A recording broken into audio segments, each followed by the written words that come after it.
হাঁটার সময় যে বিষয়গুলো অবশ্যই খেয়াল রাখবেন।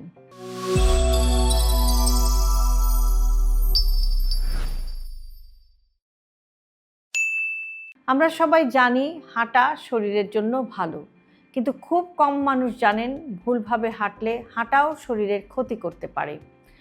অনেকে হাঁটেন কিন্তু হাঁটু ব্যথা বাড়ে, কোমর ব্যথা হয়, শ্বাস নিতে কষ্ট হয় বা কয়েকদিন পর হাঁটা বন্ধ করে দেন। কারণ হাঁটার সময় কিছু খুব সাধারণ কিন্তু গুরুত্বপূর্ণ বিষয় তারা খেয়াল রাখেন না। আজকে আমি খুব সহজ ভাষায় বলবো হাঁটার সময় কি কি জিনিস খেয়াল রাখলে হাঁটা হবে সত্যিকারের উপকারী, নিরাপদ এবং দীর্ঘদিন চালিয়ে নেওয়া যাবে। হাঁটা শুরু করার আগে শরীরকে প্রস্তুত করা। অনেকে ঘুম থেকে উঠেই বা অফিস থেকে ফিরেই হঠাৎ হাঁটা শুরু করে দেন, এটা ঠিক না। কারণ ঘুম থেকে উঠে বা দীর্ঘক্ষণ বসে থাকার পর পেশি এবং জয়েন্ট একটু শক্ত থাকে। তাহলে কি করবেন? হাঁটার আগে 2 থেকে 3 মিনিট একটু ধীরে চলুন, হাত পা নেড়ে নিন, গোড়ালি, হাঁটু, কাঁধ একটু নড়াচড়া করুন। এটাকে বলে শরীরকে ওয়ার্ম আপ দেয়া। এতে হাঁটার সময় ব্যথার ঝুঁকি অনেক কমে।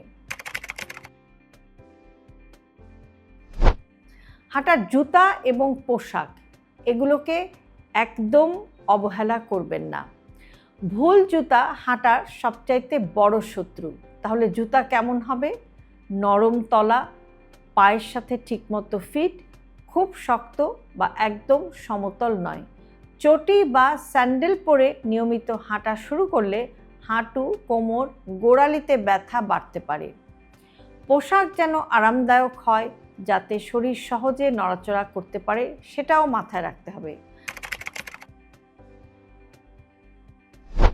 হাঁটার সময় শরীরের ভঙ্গি বা পশ্চার কেমন হবে? অনেকে হাঁটেন কিন্তু কাঁধ ঝুলে থাকে, মাথা নিচু করে হাঁটেন, পিঠ বাঁকা করে হাঁটেন। এতে হাঁটার উপকারটা কমে যায়। সঠিক ভঙ্গি হচ্ছে মাথা সোজা, চোখ সামনে, কাঁধ একটু লুজ বা ঢিলা, পেট হালকা টানটান। এভাবে হাঁটলে শ্বাস নিতে সুবিধা হয়। কোমর এবং ঘাড় ব্যথাও কমে, শরীরের ভারসাম্যও ঠিক থাকে। হাঁটার গতি ধীরে না জোরে কেমন হবে? এটা খুবই গুরুত্বপূর্ণ একটি বিষয়। হাঁটা মানে দৌড়ানো না, আবার খুব ধীরে হাঁটলেও কিন্তু উপকার কম হয়। সঠিক গতিটা কি হবে? হাঁটার সময় কথা বলা যাবে কিন্তু গান গাওয়া যাবে না। মানে শ্বাস একটু দ্রুত হবে কিন্তু হাঁপিয়ে যাবেন না। বিশেষ করে ডায়াবেটিস, ব্লাড প্রেশার এগুলো যাদের আছে অথবা 40+ বয়সে এই মাঝারি গতিটাই কিন্তু সবচাইতে নিরাপদ। শ্বাস প্রশ্বাসের দিকে খেয়াল রাখুন। অনেকে হাঁটার সময় শ্বাস আটকে ফেলেন বা খুব অগোছালোভাবে শ্বাস নেন। কি করবেন? নাক দিয়ে শ্বাস নিন, মুখ দিয়ে ছাড়ুন, গভীর ধীর শ্বাস নিন। এতে অক্সিজেন ভালোভাবে শরীরে যায়, ক্লান্তি কম লাগে, মনও শান্ত থাকে। হাঁটা শুধু শরীর নয়, মনকেও সুস্থ করে এই শ্বাসের কারণেই। পা ফেলার সঠিক নিয়ম কি? ভুলভাবে পা ফেললে হাঁটুর ব্যথা বাড়ে। সঠিক নিয়ম হচ্ছে আগে গোড়ালি মাটিতে লাগবে, তারপর পায়ের পাতা, শেষে আঙ্গুল। পায়ের পাতা জোরে ঠুকে হাঁটবেন না, নরমভাবে হাঁটুন। বিশেষ করে যাদের হাঁটু ব্যথা, ওজন বেশি বা যাদের বয়স 40-এর ওপরে, তাদের জন্য এটা খুবই জরুরি। কতক্ষণ হাঁটবেন? অনেকে প্রথম দিনই 1 ঘন্টা হাঁটতে চান, ফলে 2 দিন হাঁটার পর হাঁটা বন্ধ।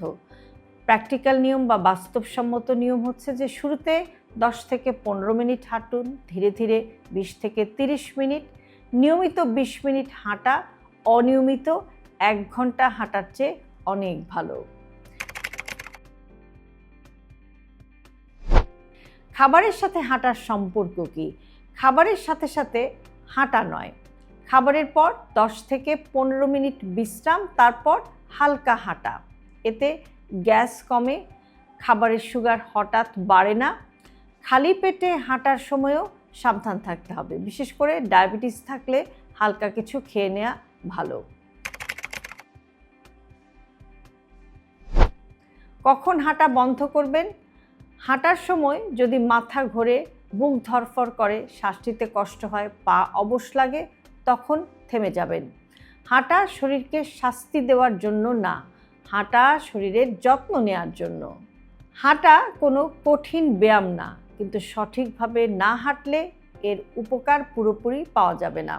আপনি যদি শরীর প্রস্তুত করে হাঁটেন, সঠিক ভঙ্গিতে হাঁটেন, নিজের শরীরের কথা শোনেন, তাহলে হাঁটাই হবে আপনার জন্য সবচেয়ে নিরাপদ, সবচেয়ে সহজ এবং সবচেয়ে কার্যকর ব্যায়াম। আজ থেকেই হাঁটুন, কিন্তু বুদ্ধি দিয়ে হাঁটুন। হেলথি লাইফস্টাইলকে জটিল ভাববেন না। আপনার দৈনন্দিন জীবনের ছোট ছোট অভ্যাসের পরিবর্তনই আপনাকে নিয়ে যেতে পারে একটি সুস্থ জীবনধারার দিকে। আর সে কারণে আমরা সবসময় বলে থাকি হেলথি লাইফস্টাইল সিম্পলিফাইড। আজকের ভিডিওটি যদি আপনাদের কাছে ইউজফুল মনে হয় তাহলে অবশ্যই আপনার প্রিয়জনের সাথে শেয়ার করতে ভুলবেন না। আর এরকম আরও ভিডিও প্রতিদিন পেতে সাবস্ক্রাইব করুন আমাদের ইউটিউব চ্যানেল এবং ফলো করুন আমাদের Facebook page with doctor Shahnaz Chowdhury.